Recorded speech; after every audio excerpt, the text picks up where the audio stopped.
Hi, I'm back with another excerpt from my book, Finding Yoyu, and today we're talking about driving. Let me go ahead and jump right in. Since I rarely drive, I don't feel super confident behind the wheel. I know I can drive if I must, but will find any excuse to get out of it. Living in Tokyo, even in the suburbs, I'm spoiled with all the trains and buses. In my life, driving is unnecessary. That's why, when I stayed with Otosan and Okasan during that summer, I let Otosan drive most of the time. He knew the country roads better than I did, and I could be an extra set of eyes if needed. At least twice a week, we made the trek to visit Okasan in the hospital. It was a good 30-minute drive into the nearest town, so we would buy groceries and run errands on those days too. Otosan is a speedster. I used to close my eyes and hold my breath as we careened around corners and made our way down the mountain from their home and into town. I didn't say anything because I knew he had been driving that road since before it was paved and for more years than I have been alive. Now I think it is a miracle we didn't have an accident, and I was crazy not to speak up or take over. I have no idea how Okasan put up with it, except that it was what she was used to. So much so that when Akira was behind the wheel, she would chastise him for driving too slow. In town, it was impossible to ignore that Otosan's driving was no longer safe. It wasn't how he operated the vehicle, rather his judgment that made me feel unsafe. One day, on our way to the big hospital to visit Okasan after her surgery, we had enough close calls that I was finally convinced to take over. First, he nearly missed a red light. If I had not hollered at him to stop at the last minute, we would have had an accident. In isolation, it isn't that big of a deal. I know that just about everyone has at one time or another overlooked a red light.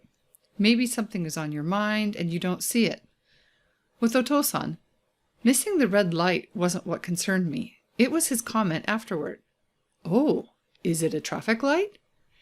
It's not that he missed seeing the light turning. It's that he didn't even recognize the light. Then we pulled into a convenience store to buy some juice and other snacks to tie us over.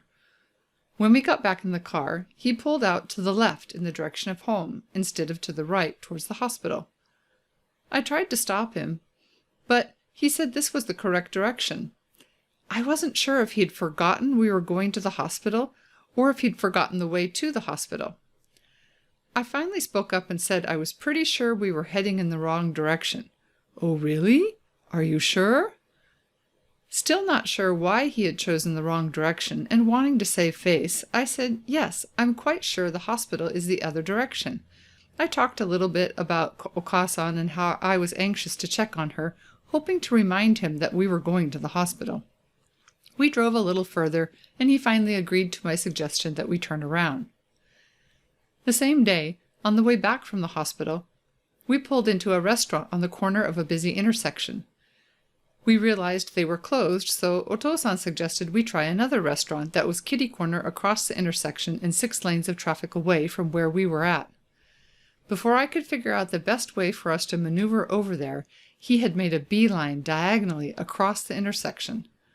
Fortunately, with little traffic, we weren't in danger of being hit or hitting anyone. Even so, he cut across the intersection with complete disregard for the lanes, traffic lights, and medians. Again, because he's been driving these roads since before there were traffic lights, I might have been able to overlook his shortcut. I might have laughed at the adventure of it if we were able to pull into the restaurant and park.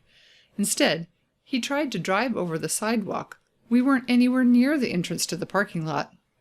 And that was the last day I let him drive to the hospital. So this is just one of the stories of driving with Otosan. There's a couple more coming, but this was the last time that he drove to the hospital, and I did get over some of my hesitation to drive, at least in the countryside. I still don't drive in Tokyo, but I can if I have to. I just don't want to. Anyway, I hope you will stay tuned and come back next time to hear the next adventure I have with Otosan in Hiroshima. Thanks so much.